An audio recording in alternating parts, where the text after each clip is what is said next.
Earth was in trouble. The ground shook, the sky wobbled, and the air buzzed with a strange, nervous energy. It felt like the whole planet was holding its breath, waiting for something big to happen.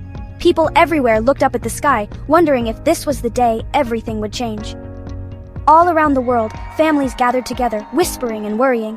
It was clear to everyone, no matter how young or old, that it was finally time to leave the only home they'd ever known. Grown-ups shouted, "We have to go!" And people packed the silliest things: Grandpa's rubber duck, mountains of socks, favorite pillows, and even a few pet goldfish in jars. No one wanted to leave behind the things that made them feel safe or reminded them of home. The launch pads were a whirlwind of chaos. People tripping over their own feet, shouting instructions, and squeezing into shiny rockets pointed at a tiny red dot in the sky. Mars. Some wore mismatched spacesuits, others clutched stuffed animals or comic books. The rockets were crowded, smelly, and buzzing with excitement. We pressed our faces to the windows, waving goodbye as Earth shrank behind us, turning into a small, shimmering blue marble floating in the darkness. We felt sad to leave our homes, our friends, and everything familiar. But deep down, we also felt brave, like explorers from old stories, setting out into the unknown. We were space travelers now, ready for whatever came next. The journey through space was long and sometimes boring.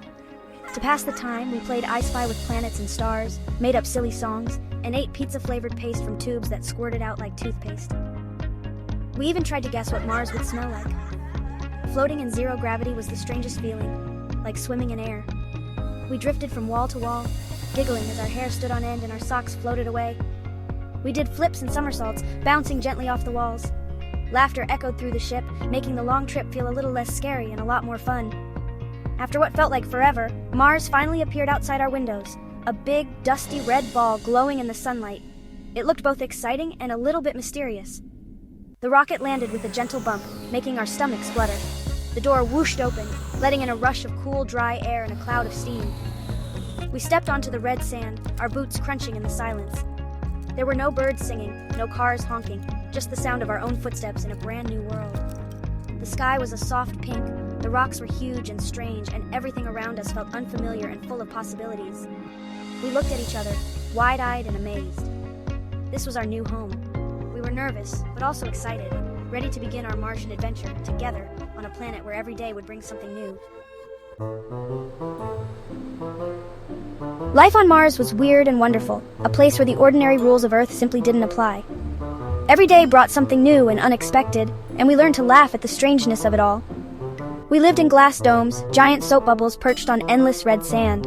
The domes shimmered in the sunlight, keeping us safe from the cold and the dust, and inside, it always felt like a cozy, shared secret. Gravity was weak, so every step was a little jump. Walking felt more like bouncing, and even grown-ups couldn't help but giggle as they floated from place to place. Kids had daily jumping contests, seeing who could leap the highest or do the silliest flips. It was the best part of growing up Martian. Generations passed. Stories of Earth's reign sounded like fairy tales, impossible and magical. We'd gather around, wide-eyed, as elders described water falling from the sky. We grew square potatoes and blue carrots in our hydroponic gardens.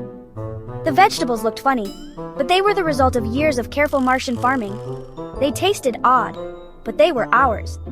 Every meal was a reminder of how creative we'd become, making the most of what Mars could offer. Our pets were gleeps, round, bouncy, furry creatures that chirped and glowed in the dark. They were always up for a cuddle or a game of chase. Dust storms sometimes covered everything in red, painting the world outside in swirling, fiery colors. We'd watch from inside, safe and warm, as the wind howled. We wore squeaky masks outside, their funny noises making even chores a little more fun. The masks kept the dust out and made us look like silly space ducks. It was tough, but we made our own fun. We invented new games, told jokes, and celebrated every small victory together. We told stories about Earth, oceans, trees, and green grass. We imagined what it would feel like to run barefoot on soft ground or swim in cool water. At night, we stared at the stars, feeling small but connected to the universe. The sky was a reminder that we were part of something much bigger. We were Martians now, a family on a red rock, jumping as high as we could, always reaching for the stars, and always finding joy in our silly, wonderful life. Then, something unbelievable happened. Mars started to melt. The red planet, once so solid and cold, began to ooze and drip like a scoop of ice cream left out in the sun. Icy rocks turned to puddles, and the domes we called home slowly sank into the thickening mud, their shiny tops disappearing beneath the surface. The ground, once dusty and red, became a sticky, slippery mess. Every step squished and splashed, making it impossible to walk without getting stuck. The grown-ups panicked, running in circles and shouting. Mars was getting a fever and nobody knew how to cool it down. Leaders gathered everyone together and declared, "We must leave!" But where could we possibly go? Venus was too cloudy and hot, and Jupiter was just a giant ball of gas, no place for Martians. Just then, someone pointed up at the sky, straight at the sun, its golden rays shining brighter than ever. "It's huge! We'll never be cold again!" someone shouted. The idea sounded wild, maybe even impossible, but we were desperate for hope. So we packed up everything we thought we'd need: sunglasses, sunscreen, and even our favorite snacks. We built shiny, mirror-covered rockets to protect us from the sun's heat, and waved goodbye to our gleeps, hoping we'd see them again. The journey to the sun was blindingly bright. Light poured in from every window, making it feel like we were flying through a sea of stars. We wore 3 pairs of sunglasses each, and sipped melted ice cream paste from tubes to stay cool and happy as we rocketed closer to the blazing star. The sun grew enormous in our windows, a swirling, mesmerizing world of fire and light, so close it felt like we could almost touch it.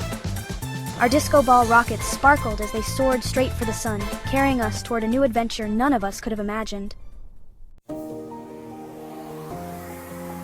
We didn't land on the sun. We floated on its fiery surface in special rockets. It was unimaginably hot. We wore silver suits and cooked food in seconds. No need for lights. It was always day. We slept in sunglasses. Life was a wild, endless party, dancing, surfing solar flares, playing tag in fields of light. We felt invincible, like rulers of the solar system. But soon, the sun felt less like a party and more like a watchful eye. The ground rumbled, solar flares grew angry, and we realized we were just guests.